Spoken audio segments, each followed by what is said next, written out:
Keeping transgender children healthy across their lifespan involves a changing set of social considerations and later medical options. In early childhood, establishing an affirming environment for a transgender child is probably the most important way to protect their health and help them develop to their full potential. This includes allowing them to express themselves by letting them dress in ways that they feel most comfortable, allowing them to choose a hairstyle that they feel fits their sense of who they are, and listening to them about things like the name and pronouns they want others around them to use. This also often includes working with family, friends, and teachers to honor a child's requests. Little kids don't really need much treatment, so to speak. I mean, you're not going to give them hormones. They don't have much of their own anyway. But what sometimes people will do is they'll do sort of a social transition. They'll dress in the gender they're comfortable. They might even want you to call them a different nickname. They might cut their hair a certain way. And so that's a way that they can sort of come out and experience that gender to their family and to their friends in school. And of course, those kids really need a lot of support and acceptance. The time around puberty is uniquely challenging for transgender children as they face the prospect of developing physical characteristics that may not match their gender identity. At this time, many transgender children and their parents begin to discuss the option of delaying puberty. This gives the child and the family more time to make decisions together about longer-term medical options. It also prevents the child from experiencing distress as their body develops in a way that doesn't align with their internal sense of who they are. Another time when it becomes a little bit more of an issue and distress for the child is when it's about time to go into puberty.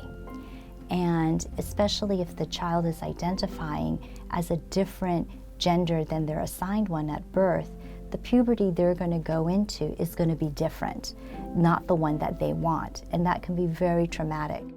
The other benefit of delaying puberty is that it prevents the development of some secondary sex characteristics that may be irreversible, or that may only be surgically reversible later on in life, including, for example, breast development or voice changes.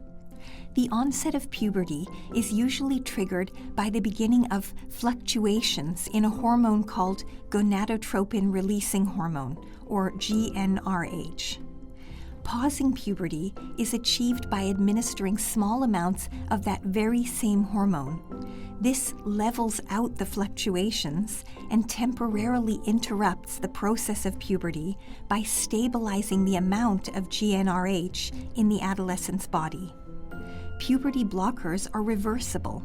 Once removed, puberty continues as it would have organically. So, later on in adolescence or early adulthood, many transgender individuals choose to use cross hormones, so their bodies develop in accordance with their gender identity. Taking puberty blockers before taking cross hormones means that a transgender child will never have to experience a phase of pubertal development that takes them farther away from their gender identity and their desired gender expression. Then the next step would be to put in the opposite sex hormones. So in a transgender girl, we might start adding in estrogen because the body would have naturally made testosterone. So we stop or put a pause on the male hormones that would have been made, and we add in what's known more as the girl hormones.